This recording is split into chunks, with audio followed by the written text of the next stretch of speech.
What you're about to hear will inspire, entertain, and keep you cheering for more. Youth baseball and softball players, coaches, and fans from around the globe join Coach Aaron and the field team on their journey to make the game even more fun and even more exciting than ever. From mound visits to dugout stories and game-changing plays, we bring you tips and stories from players, coaches, trainers, and more. Now. Make sure you've got your eye black ready, and let's slide into the action. On the count of 3, let's hear a big, loud play ball. 1, 2, 3. Play ball. Lily, was that good? Yeah. That was good. Yeah. That was good. So welcome back to the Slide Podcast, everyone. I'm your host, Coach Aaron, and tonight my co-host is Miss Captain Clutch, Lily Scott. How are you doing, ma'am? Good. Awesome. Well, you got to tell us more than good, because you're like online superstar. So everybody wants to know like what you got going on. Are you still actively training right now?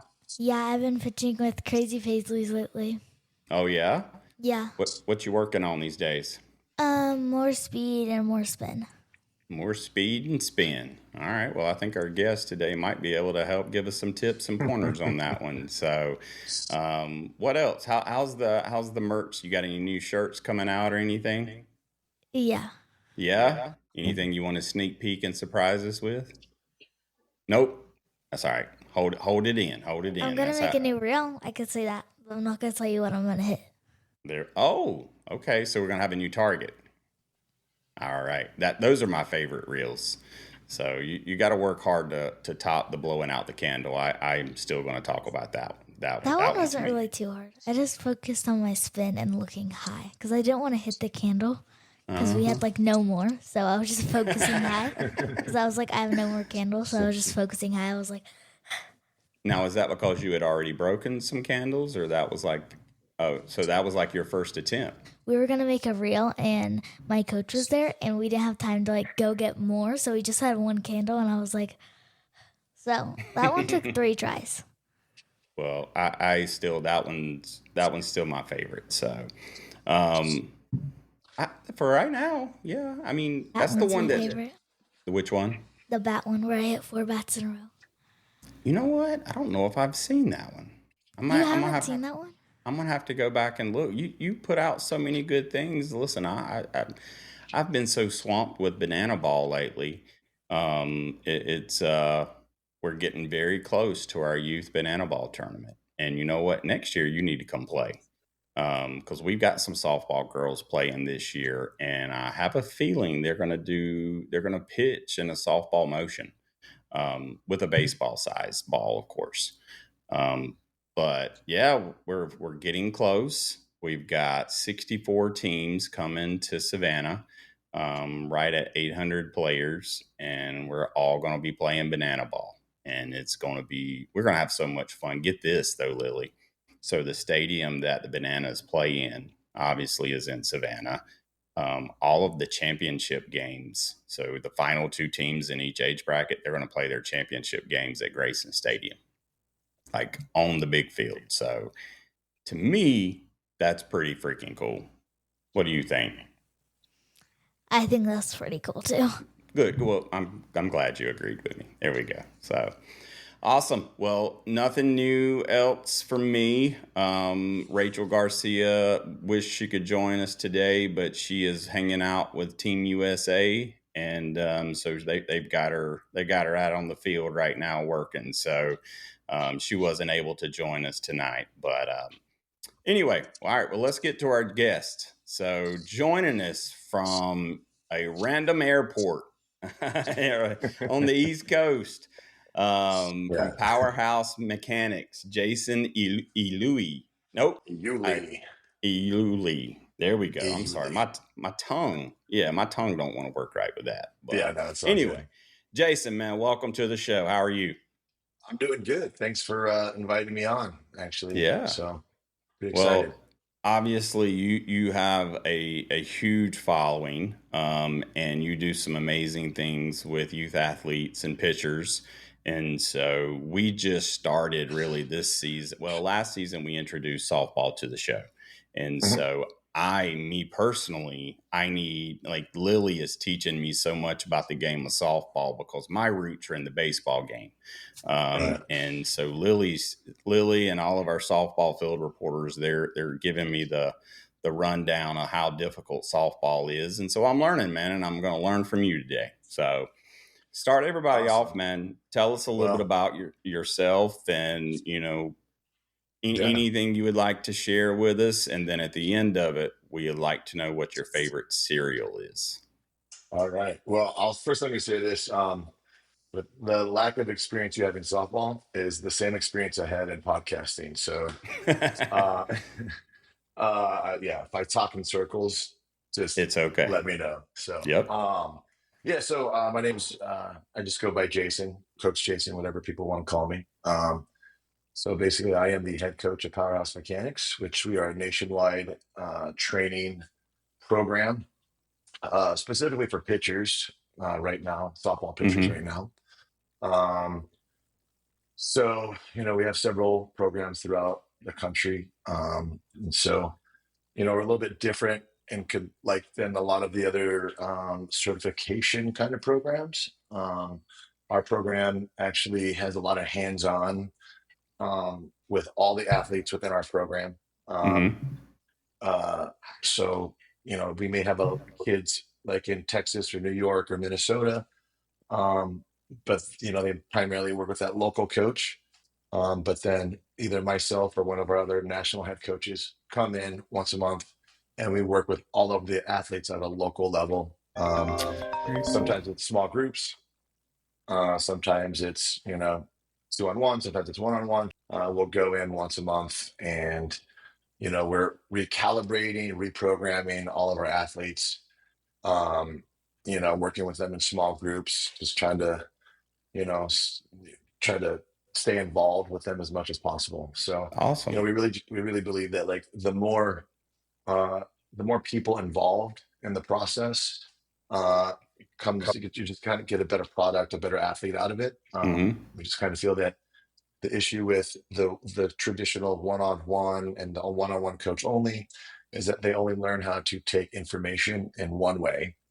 And one style. So by us being able to introduce them to a bunch of different communication styles, teaching styles, but still trying to stay on the same philosophy and the same curriculum, I think it just helps them out in the long run, being able to be more coachable. 100%. As they get older. So awesome. Yeah. All right. Well, leave us with your favorite cereal there. So, my favorite cereal. Oh man. Okay. So it depends. Is it midnight or is it in the morning? Because those are two different things. What's your go-to? My go-to is Captain Crunch. No berries. I do not like the berries, but I have to have it with ice cold whole milk. I mean, half and half. Okay.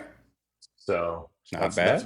That's my midnight snack is a bowl of Captain Crunch and half and half. There you go. I love some Captain Crunch. You can't go wrong with Captain Crunch. So. Yeah, exactly. Lily, you okay with Captain Crunch? I don't like that. It's okay. That's just my opinion. Sorry. That's okay. Hey, that's okay. Well, I'm a Fruity Pebbles guy, but I can definitely get, especially Captain Crunch with the peanut butter. That's some good like stuff. Fruity Pebbles if they're in vanilla ice cream. If they're what? In vanilla ice cream. Like I put vanilla ice cream in a bowl and I dump Fruity Pebbles in there. It's actually good. It's not bad. That sounds good. That sounds good. Yeah, but you could do the same thing with Cocoa Pebbles, which is also pretty good. Look, I'm learning some stuff today. I'm telling you, try it. Cocoa Pebbles and half.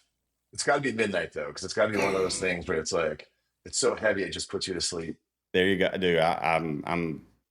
I would be lying if I said I didn't take those midnight snacks. So I will add that to the repertoire there. So, cool, man. Well, Jason, how'd you get into pitching, man? What's your background? Yeah, so actually, I started pitching when I was 19. I'm now 47. Just kind of by accident a little bit, but also, I grew up in a very a strong softball family, all, Hmm. being in Southern California. So it wasn't like I didn't know what it was. I just, I got introduced to a rec men's league through a friend. Um, and it was just one of those things to where, I think you would understand how adult sports go. They're just always short players. And That's right. just happened to be one of those times like, hey, you mind playing right field? And I was like, sure, I'll do it. And the couple of games later, the pitcher quit. He was pretty good. Um, and not because of anything, it was more of a distance thing. He was traveling far away to come Yeah. play. So the team had no choice to either like drop out or somebody had to step Take up. his And so spot. they Yeah. pitched. But and I'll never forget that, like, we're having this meeting. I don't really know anybody. I'm just kind of standing on outside of the circle. And I always say, have you ever just like said something in your head, but you didn't know it came out of your mouth? So in my head, I thought I said, I think that looks pretty easy. I think I can do that. But that came out, and I know it came out because then everybody turned around and looked at me and was like, "Oh, you can do that?" And then I was like, "Oh, did I say that out loud?" But yeah, so then I Now we're kind talking of fast pitch at this point, right? fast pitch softball, yes, Okay. yes, yes, yes. And so, so I started playing in this league, and I just kind of naturally threw hard from the beginning. I mean, it went everywhere, but I threw fairly hard. Um, but I think a lot of it is because men's fast pitch at the time was dying a little bit. There was Hmm. not a lot of American-born pitchers anymore. Like all the top end pitchers were all being flown in and imported in to play our seasons. Oh, wow. So for me being 19, they were like, "Hey, like, you want to play in this tournament?" And I was like, "Sure, I'll go play in this tournament." And you know, everybody just kind of everywhere. It's just you just through life, you just kind of meet certain people at the right time, and That's right. and so there just happened to be at this one of these tournaments a gentleman who played at the ISC level, and they automatically thought I was imported the Kiwi New Zealander pitcher just because of obviously my Samoan background. They just and then they're all, "Oh no, this dude's from San Diego." Right. And so that gentleman took a lot of interest in honing in my skills because he's a huge fan of men's fast pitch. He was a huge fan of you know American pitchers because so he honestly he took me under under his wing. He funded a lot of the training. Like he would say, "Hey, what are you doing Wednesday?" "Well, I'm going to send you to Skagit County, Washington, where they have a men's league there, and they agreed to let you pitch a doubleheader." And I just flew out there, and then I just came back the next morning. So he Wow. really was a pivotal person in making sure that I was developing. Um, and like I said, right place, right time sometimes. And uh, like next thing you know, a sub reporter took a picture of me pitching because again, at this time I'm like 20 years old and 21 years old playing at some level, and they just like, "Oh, he's an American," So they took a lot of interest in that, and so, but Gotcha. yeah, that's just kind of how it started. And next thing you know, it's 20 years later. Yeah. So Well, you and I are the exact same age. So I don't normally meet too many people on this show that's near my age. Everybody always makes fun of me because they call me old. But, yeah, I was just introduced, I would say, probably 2 years ago to men's fast pitch softball. yeah, I honestly, I live in South Carolina. So I didn't, I guess I'd just been under a rock, but I didn't even know that there was such a thing. And I think it's cool. So, yeah. I mean, it's pretty big, and I'll say this: fast pitch softball is pretty much like a small town thing. Like mhm. like you go to the Midwest and all these small towns, every small town had a team, and they were good. And this small town played this small town. I think that's kind of like how it was survived so long, or and made its way um so long. But it's also a very generational sport. Okay. Um Meaning like if you play, most likely your dad played or and your grandpa played and your brothers played. And it was like I Right. said, and at some point all of you played on the same team. But just with life and typically youth sports, like we just don't have time anymore to do anything. That's right. So That's it's just, I just think adult sports just at the end are just declining. So Yeah, I agree. I mean, look at MLB. I feel like MLB is something like they've got to do something to continue to grow the game. And mhm. so anyway, I think softball is so much more entertaining anyway. And before I let Lily jump into her questions, what's the pitch distance for men's fast pitch softball? It is 46 feet. 46 feet. Okay, gotcha. Correct. I mean, that's where you start. Who knows where you let go of the balls? Dude, You you know? guys like run and like sling that thing. Woo wee. Yeah. That's some heat coming in. No, it is. So All right, Lily. I'm gonna let you run with it. What you What's got? the hardest pitch to teach and what's the hardest pitch to throw? oh, that's a good one. I would say the hardest pitch to teach is our changeup. And so I know Lily should know, Powerhouse Mechanics teaches a very specific theory or philosophy behind changeups. And so it's really not about a grip or anything like that. It's really about, several things of how we control energy through our arm and how we hold weight in certain places. So trying to teach that aspect is pretty hard. But because we do that first, all the other pitches become a lot easier to learn, like rise ball. So I think like the easiest pitch to teach would be a rise ball. But you said, what is the easiest pitch to throw? God, see, I don't know. See, I think also the easiest pitch to throw is a change. It's the hardest to learn, but I also think it's the easiest once you get it down to throw. So what are you that's a different take on just how you guys are training that. Like what Mhm. explain a little bit about that. Okay, so Powerhouse Mechanics, we are very different in the way we explain motion. We have a couple philosophies that we train under. So one of them is what we call the 30-70.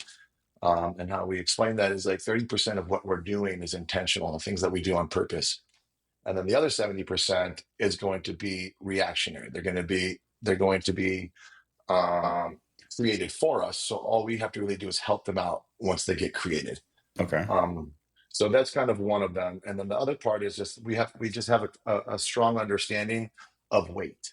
Like where is your weight when you're moving? You're moving weight from point A to point B. So for an example, when we talk to kids about our arm circles or windmills, um, and if you go on our social media, I get it. Like nobody understands what I'm talking about, but I always make the statement of like, you're not circling your arm, right? And obviously visually you're circling your arm, but what we're technically doing is we're learning how to move weight from our shoulder to our elbow to our hand, right? And to do that in a Okay. fluid way, it's got to be like your shoulders taking that weight and bringing it back to the elbow. And then from that point, the elbow is bringing it to the hand. And so what happens is if you start to try to create motions that you visually see versus trying to teach it as far as the feeling, right? What's going to happen is that's where you get the circle or you get the windmill. And what that happens when you do that, it pulls weight to the hand very early, right? And so Yeah, I that's can kind see of that. that's kind of what I mean. So I think because we have a strong understanding of the controlling of weight and how we're moving weight from certain parts of our body to another part, our kids just all have pretty good change ups, because it's not Gotcha. about a spin, it's not about a grip, it's not about any of those things. It's just, like I said, it's really about how are we learning how to control energy from our shoulder to our hand and when is it going to get there?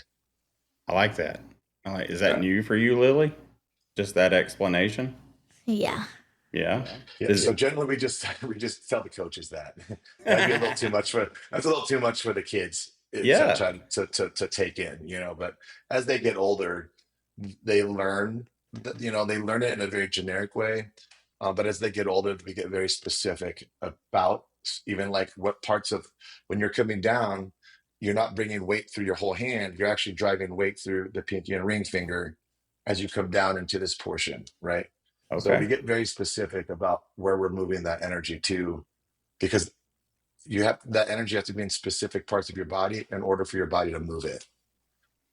Well, I mean, so is there it seems like the way you just explained it, and obviously I'm learning, but it Mhm. seems like it sounds like that helps take care of your arm and your shoulder a little bit It better. does a lot. Okay, okay. That's why we have very little injury in our program. Just because we just believe that like the body will naturally find it's the safest and more efficient way and route to execute something. That's like kind of like our body's job, our mind's job to do, and a Mm-hmm. protection aspect. You know what I mean? So we kind of allow it to do that. You know. Gotcha.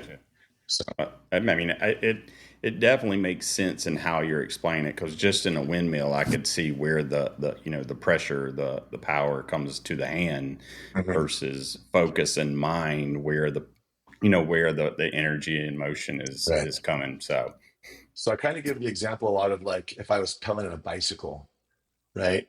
If you see me on a bicycle and I'm pedaling around, you would look at my feet and you'd be like, oh yeah, he's making circles, hmm, right? But then if you ask me on the bike, well, what is it that I feel?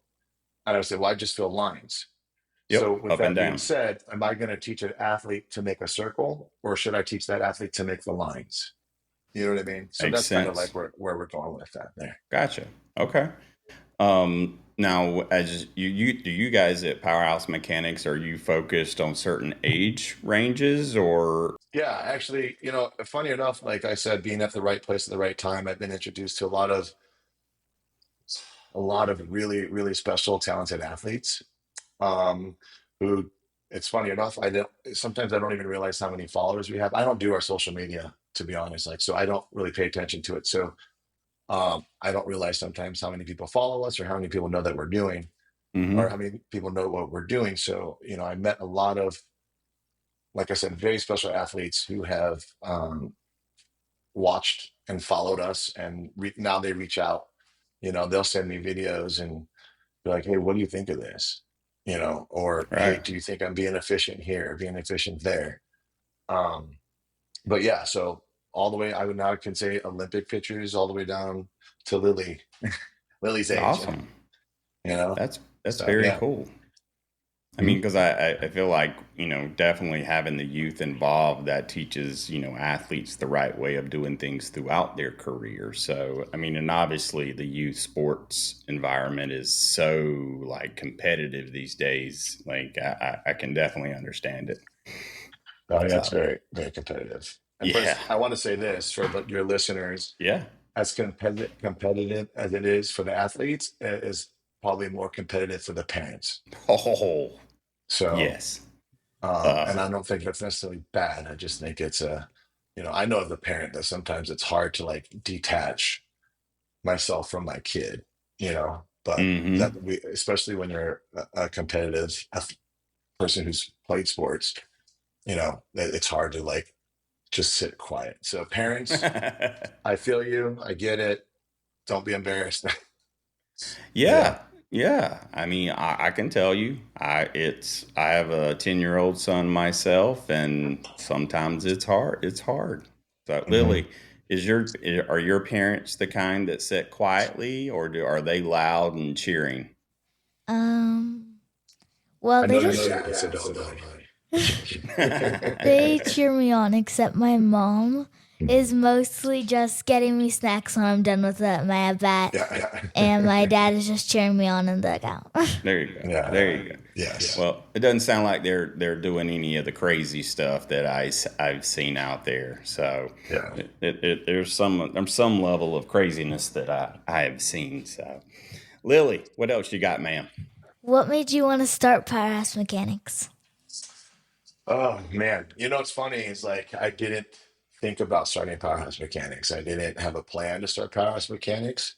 I just think it's a lot of things that we do in life, that we do on the field, that we do just in general is like when there's a problem or an issue, you have to learn how to adapt and take advantage of the issue or learn to figure out different ways to keep going. And so um, I just had a huge amount of people that wanted to train with me. And obviously, we all know that there's only a certain amount of hours in the day. Right. And so I didn't like the feeling of being able to telling people no all the time. And because of that, I also don't like the feeling of like prioritizing certain athletes over the other. Does that make sense? Like, I think that was the Mm-hmm. biggest part I didn't like, because I always felt like you should be able to help everybody at some capacity, right? But when you get to a certain point, you also have to understand like the level of coaching has to also match the level of athletic ability, or else the level of coaching is not going to is going to be wasted.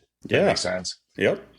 And so then I started prioritizing, higher end athletes, and I was like, there's got to be a way to like, you know, help everybody or help the most people that I can. Um, Mm-hmm. and so, uh, one day it was, I had a kid that came down from Vegas, and they would fly from down from Vegas like every other week, and they would train with me for a couple hours, and then they would leave. But I remember she asked me one day, during a break, she said, "Coach Jason, is this your dream job?" At this time, I'm just a private coach, and I said, "No." I said, honestly, no, it's not. And I kind of bothered by my answer, and because she said, "Well, then why do you do it?" And I literally Wow. couldn't verbalize at that moment, um, why I was doing it. Like, why was I taking time away from my own kids, and Mm-hmm. teaching other people's kids, and not my own kids, and so like it kind of bothered me for a little bit, and then I realized that, like, and I'll say this, I think that's when I realized the difference between people's passion and people's callings, right? And like, There you if you go. were to ask me what my passion is, my passion would probably be more on a food standpoint. Like, I love cooking. Like, I would love to have like a food Instagram page. I'd love, you know what I mean? But I Mm-hmm. understand that my calling is what you're supposed to do for others, right? That's right. And so I felt like I knew, like, and then once I understood it that way, then I said, now I really have to help. If this is what my calling is, then I have to really help as many people as I can. And so I kind of got the idea of like, if I can just train a coach, you know what I mean, to Mm-hmm. kind of implement whatever I tell them to work on. Because if you really think about like what does a private coach really do and makes and good at, it's just diagnosing and prescribing. So Right. if I could diagnose and prescribe an athlete, then why can't I just give that prescription to somebody else to fulfill? And so that's how it started. I just started training coaches. I would create the programming. That programming would then go to people like Coach Brooke, or and they would work on whatever it is that I have prescribed for that specific athlete. And so just little by little, I mean, I think we started like 3 years ago. What are we? 3 years, right after COVID. Um, and you know, it's grown exponentially since then. Yeah. So, but Now, yeah, that's how it started. There was no plan. Just there's an issue. How do we fix the issue? dude, I can totally agree with the whole calling. Hmm.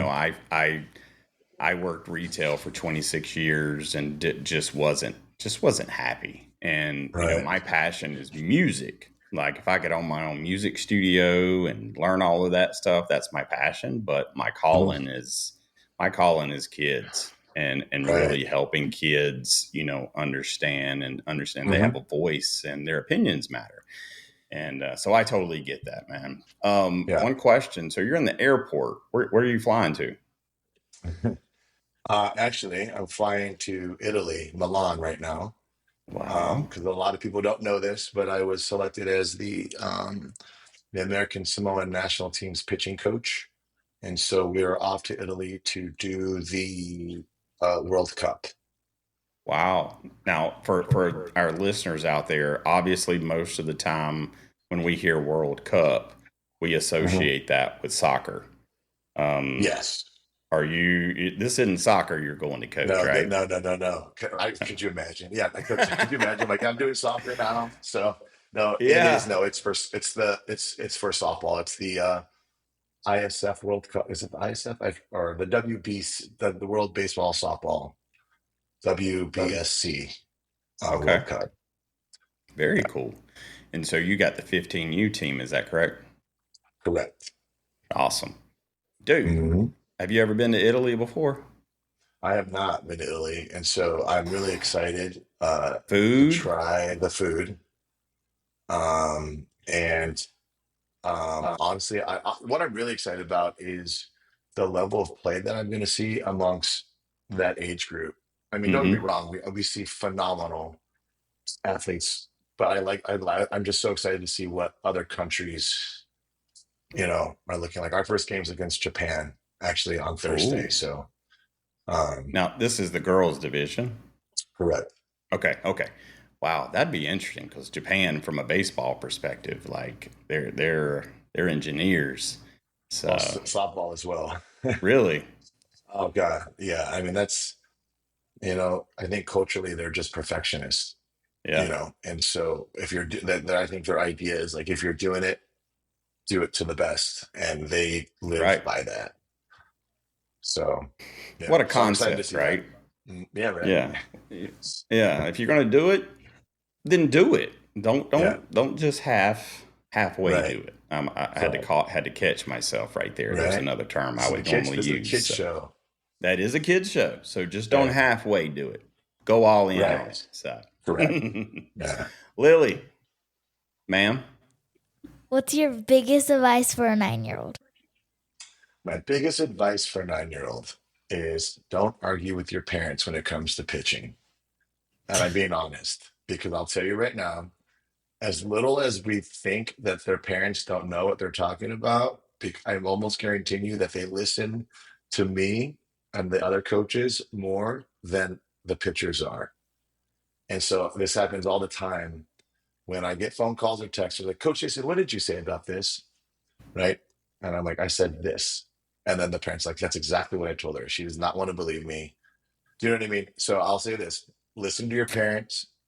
They are there. They really are there to try to help you be the best you can be. So because of that, they are listening and learning along with you.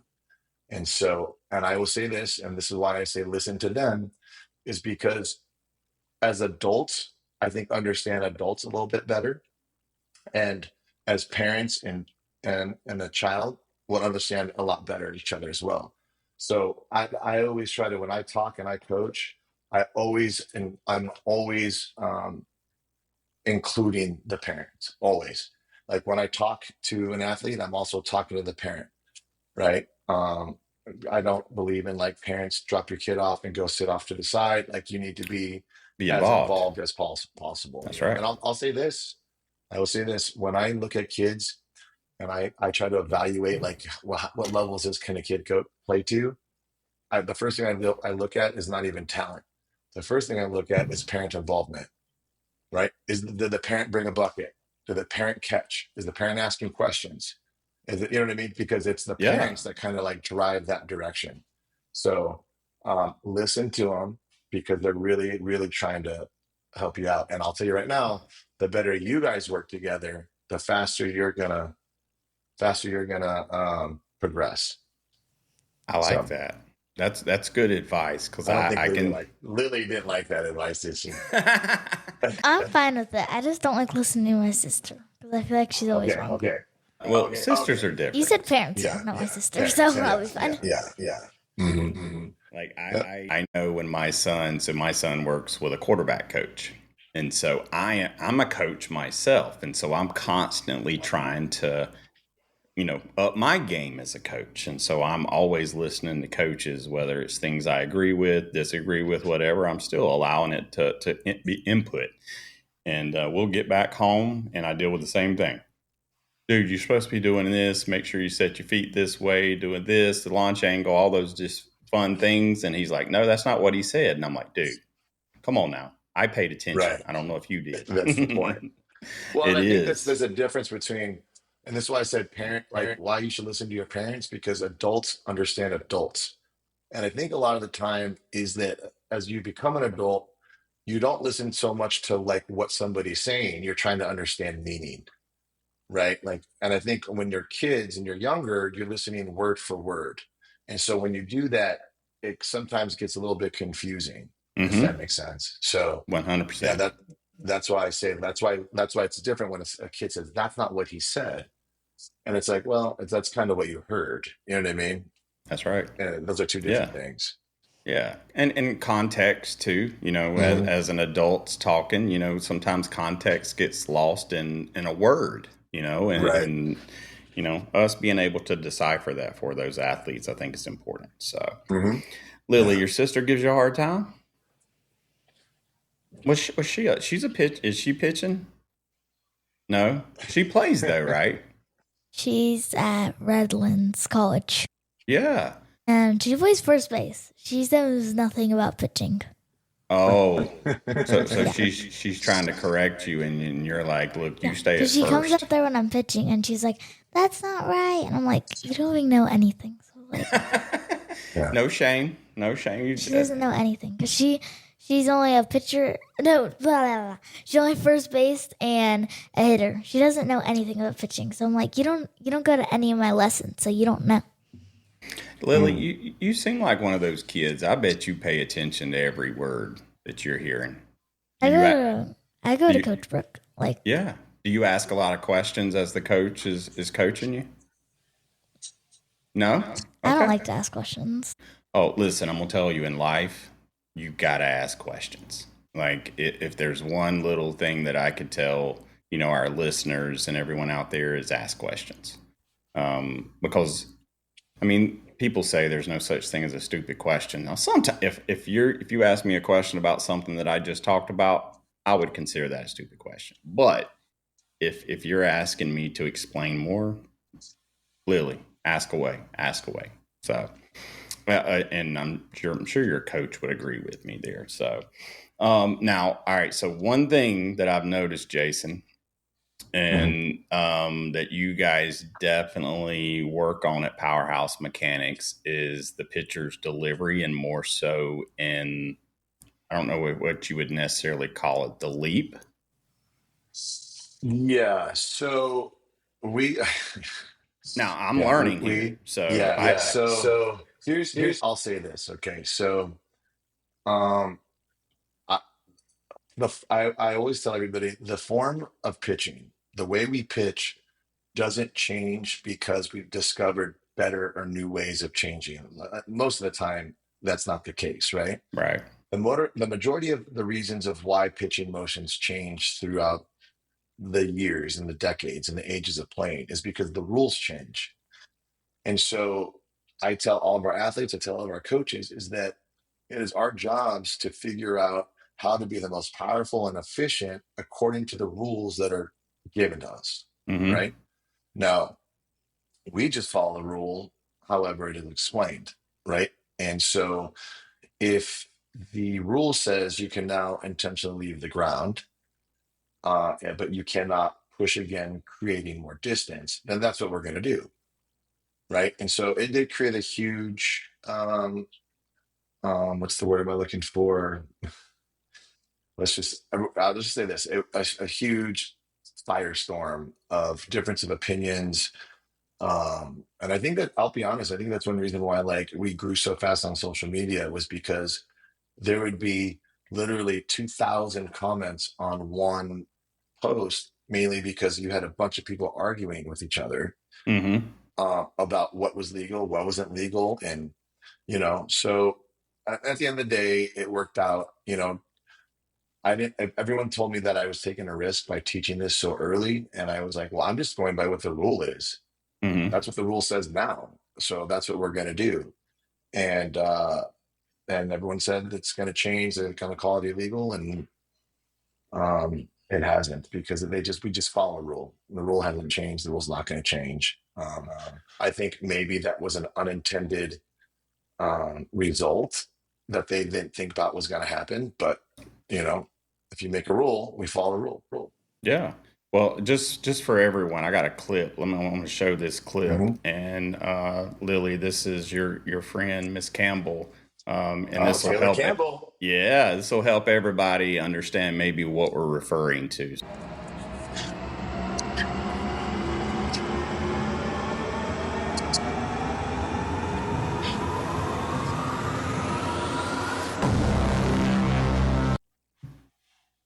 Now, Yeah.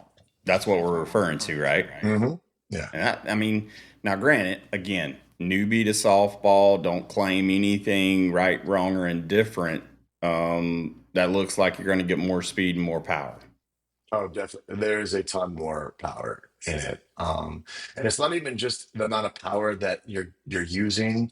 And I always tell everybody this, it doesn't matter how much energy is being generated if the energy can't be carried. Right. Does that make sense? And Yep. All the way so through. all the way through, right? And so what happens is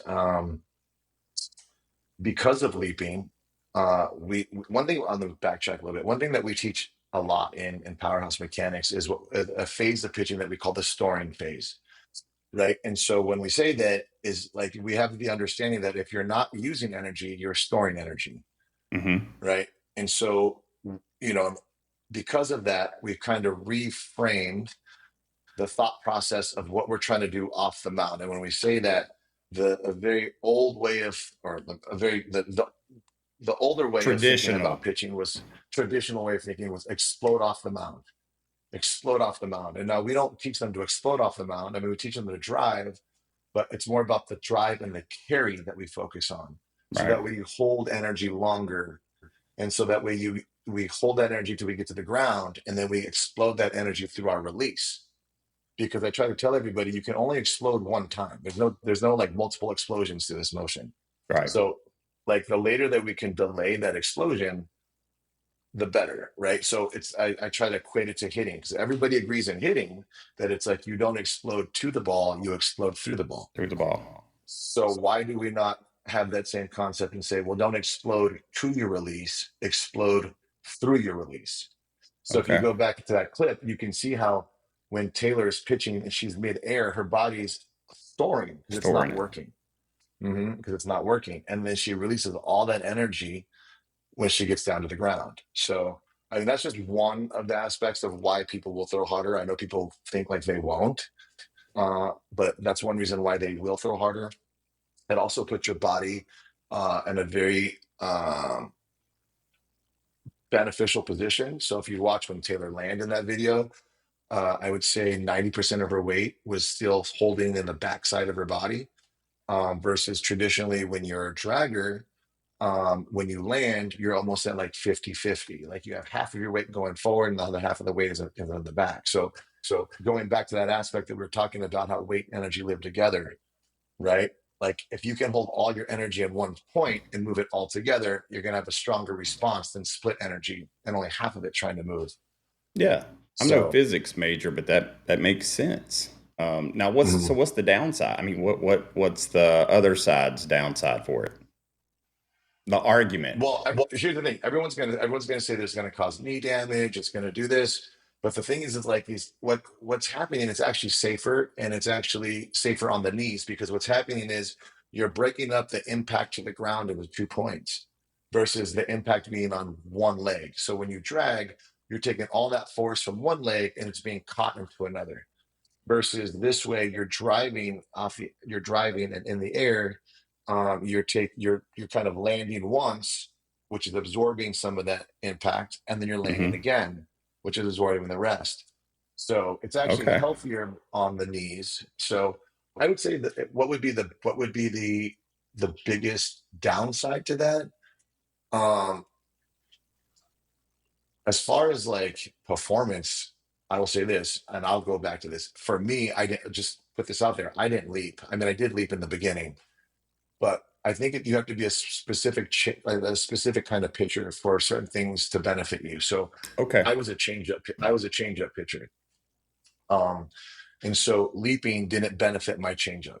It benefited my rise. It benefited like my drop ball, but it didn't really benefit my change. And if I was going to be a changeup pitcher, I knew that everything that I had to do had to benefit my changeup, and that was my priority. So because dragging allowed me to get my body into a position quicker, right?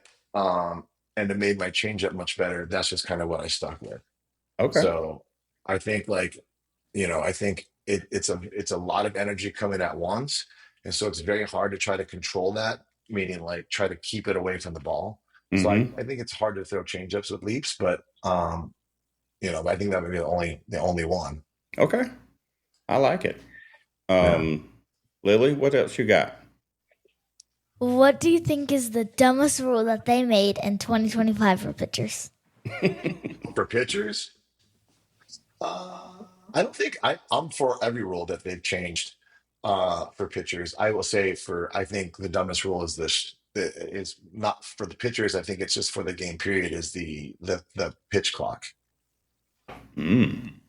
Yeah, I get it. Like we need to keep things moving, but also too sometimes as a pitcher, like you need to collect yourself sometimes. And Yeah. I feel like that, I think what happens is you're just adding an element to the pitcher's mindset of saying, oh my God, I got, like now they're feeling rushed. Now they're feeling like you know what I mean? They're feeling they have to pitch when they're not ready, Right. So Well, I feel like softball seems so much faster anyway. I mean, it just seems like a faster sport.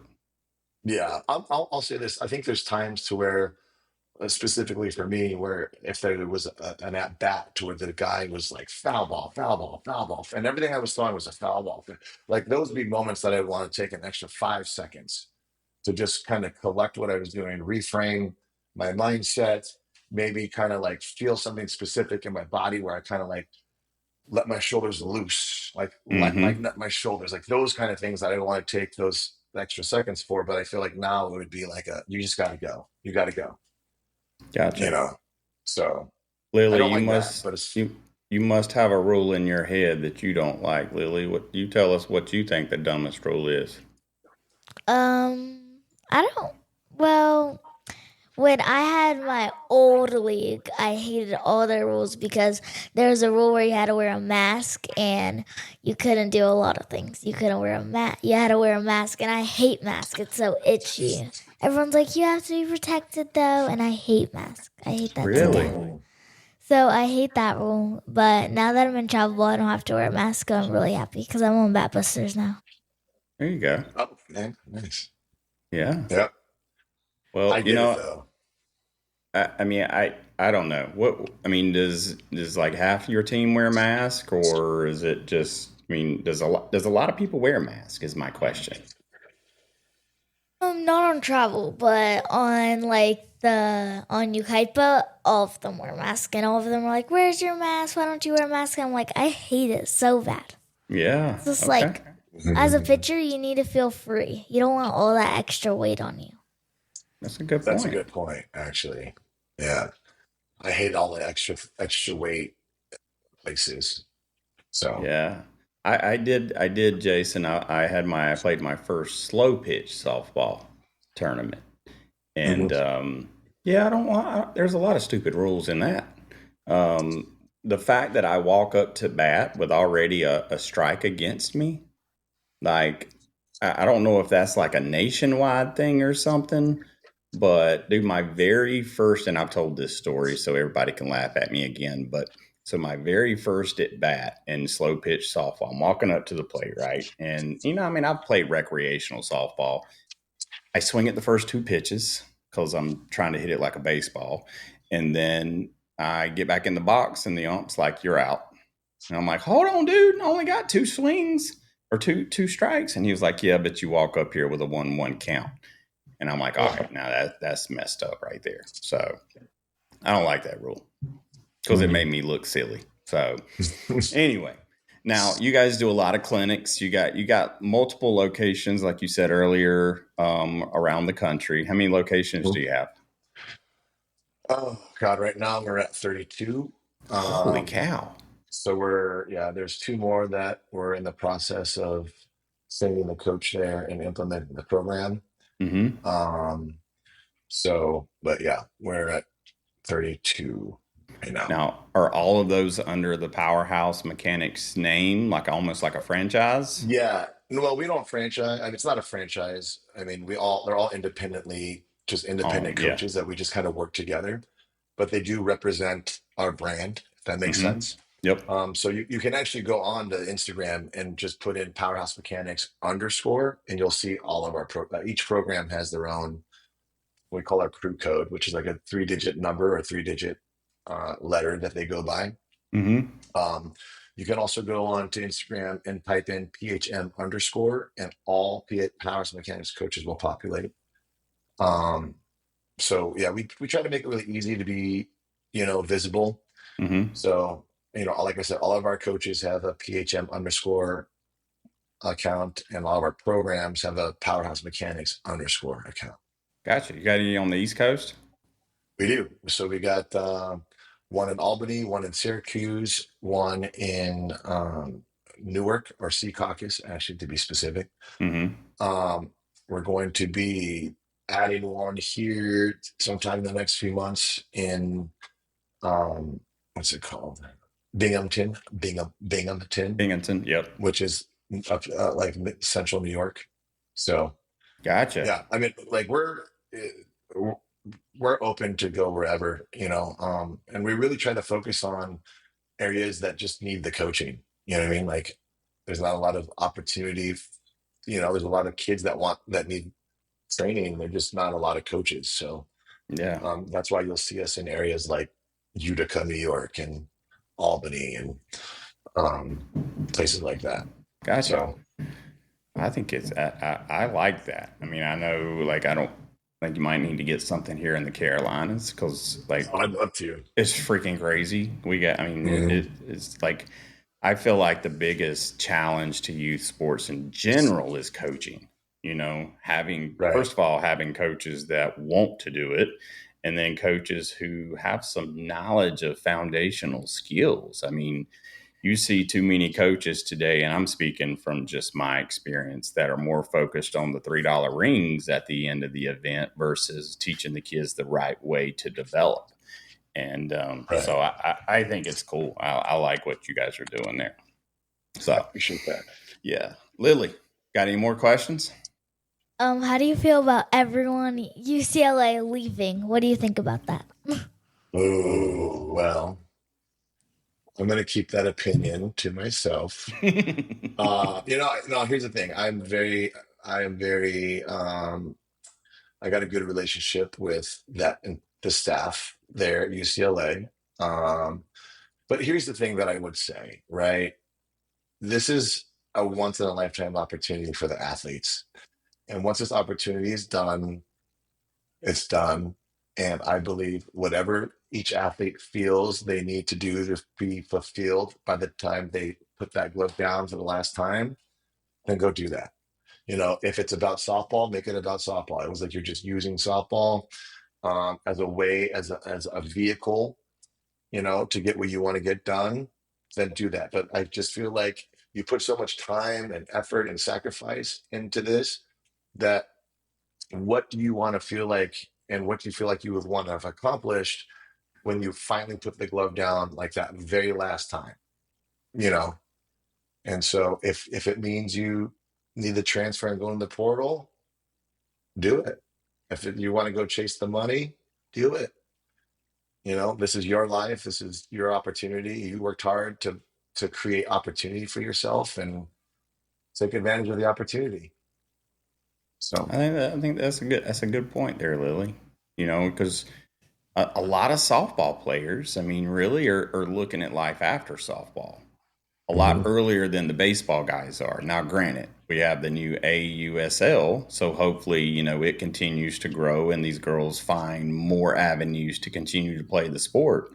But yeah, that's a good point, man. It's a lot about life after the game and putting yourself in a best position to be successful. So I know you're upset, Lily. It's okay. Well, I was going to say this, and I think a lot of it is, I know you yourself, Coach Aaron, wear many hats, and when I say that, there's times that I think like a parent, and there's times that I think like a coach, and like, I think my opinion on this is thinking as a parent. Like, if it was my kid, what I want my kid to have the ability to do or want to do, Right. So I'll put that part out there. That's fair. See, Lily, and that is a good point. Like, think about it from think about it differently than just from a fan standpoint.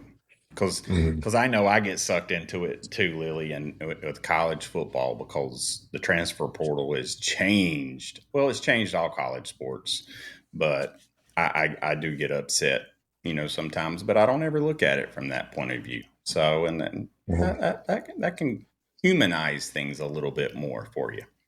So, all right, Lily, what else you got? Nothing else. Awesome. Okay. I wanted to make sure you get all your questions answered here. So, Yeah. Oh, wait, I do. okay. What's the biggest difference between men's softball and girls softball? Ponytails. We don't have them. Pitchers' No. hairstyles. Yeah, pitches, hairstyles. You got cheers. You guys get to do a lot of cheers. No, honestly, the game is very different. I would say men's fast pitch is more about power than it is speed. Um, it's very much about you know, just trying to make things happen, if that makes sense, instead of uh like in men's fast pitch, the ball it's at the high level, it's very hard to just say like, hey, you just got to go with pitches at that point. And so because of that, it's very hard to try to dictate a lot, if that makes sense. Like, the younger levels of girls fast pitch, or even the lower levels of men's fast pitch, you can do a lot of other things. You know what I mean? Because you can almost guarantee that the ball's going to be put in play, or the ball, you know what I mean? The ball's going to be on the ground. And so there's a lot of things you can do. So, Mm-hmm. but yeah, at a men's high level, it's very much like power and speed, you know? So, That's honestly, that's just men for you. We like the power. We like the speed. I mean, yeah, pretty much. We don't like to think, is what it that's is. right. Well, that was, the first difference that you pointed out there. That was one of the first things that Lily kind of enlightened me about was pitchers' hairstyles, and I was like, "What? Pitchers' hairstyles?" And then I've learned about the bubbles and all this different. I mean, I'm learning. She's educating me. So, Yeah. all right, Also, man. the Well, one thing that sorry. no, you go ahead. Oh no, I was gonna say the one thing that is cool about the girls' fast pitch, the women's side of the fast pitch, is how like they get to integrate certain feminine things like style and fashion that you guys do in your game, which I think is super cool. Like you get to be pretty about it, and you guys do a really good job at it. Like some of the makeup you guys come out on the field with, and how you do your eye black, and like you guys really do get to have a lot more individual fun put into your game. So you get to add a lot more personality to the game. Yeah. Yeah. So Well, that's cool. Well, I love women's softball. I'd love to catch a men's fast pitch game tournament or something in the future, because that would be. You know what? I got in the batter's box with a D1 softball pitcher, and she wore me out. Yeah. Because I could not even come close to the rise ball. Like that pitch didn't even make any sense to me. But I see somebody running at me and then like sling that ball. You might see me running towards the dugout. So Yeah. it's definitely different. So, well, look, Jason, I don't want to keep you all day, but we got one last question that we ask everybody on the show, man. And I know Lily is bursting to ask this question. So, Lily, I'm going to let you do it. It is now the time. I'm nervous. What is your favorite walk-up song? Oh God, that's hard. Because it's hard, because sometimes I think your walk-up song has got to like create the vibe for the moment, Yep. right? And so I think one of the most important things for an athlete to believe is that they are the best, right? Whether it's true or not, like you just have to have this mindset that That's I right. am the best um, at what I'm about to do, right? And so if I were to try to pick a song that I would say like said that to me as I walked up, and it's not even words. I think it's Hell's Bells. Um, you know, AC/DC, baby. yeah, and I think because that just gives the feeling of yeah, there's nobody better about there's nobody better than me right now. You know, That's so it, I would dude. have to go with that song there, like I a walk-up song. Yeah, I agree, man. I think your walk-up song should set the tone for what's Right. about to happen. Like, hmm hearing them bells start ringing, I'm getting cold chills right now. I see now. Right. You and I are in the same age range, so we can relate to some music together here. Yeah. Most of our guests on the show, they're like, "What are you talking about?" But man, Right. that's a classic right there. So, Lily, have you ever heard that song, Hell's Bells? All right.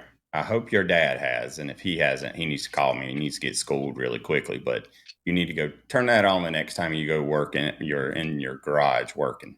Just turn I it have on. one more question. Okay, what's that? What makes Powerhouse Mechanics different than the rest? Okay, one, I'll say this. I think that in Powerhouse Mechanics is just we have a different philosophy of or a different way of thinking about what we're doing. We don't really change much about what we do.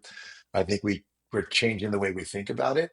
And so what we try to do is simplify the thought process versus thinking about all these different steps and all these different movements and all these different sequencings and all these different movement patterns, right? We just feel like we teach you how to, not think but feel, if that makes sense. Yeah. So I think that's the biggest difference. So Yep. I can see that. Go ahead, Yeah. Lily. What were you going to say? Oh, I thought you were about to say something. No, yeah. I put you on the spot. I have a question for you though, Lily, if you don't mind me. So why do you like Powerhouse Mechanics? I don't know.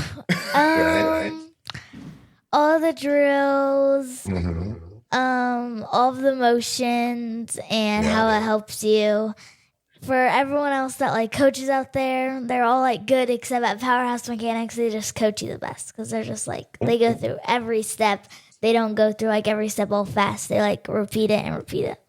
Mm-hmm. So I like Yeah, the way how yeah. they do that. Repetition. You got to build. We always say that. You got to build, not fix. Yeah. So, I like that. Build, not fix. That's good Yeah. stuff. Good stuff, man. Well, look, man, I want to thank you very much for, taking time out of your travel to spend a little bit of time with us. And I know we appreciate it, and I think our listeners are going to appreciate it as well. Awesome. Well, thank you, everyone, for listening. Continue to share. We need more and more viewers and followers. We want to reach more and more kids. So if you know some kids out there that should be on the show, make sure to reach out to us. Let's get them scheduled, and let's continue to celebrate youth athletes. And Lily, I think it's your time. Jason, until then. we'll catch you on the slide.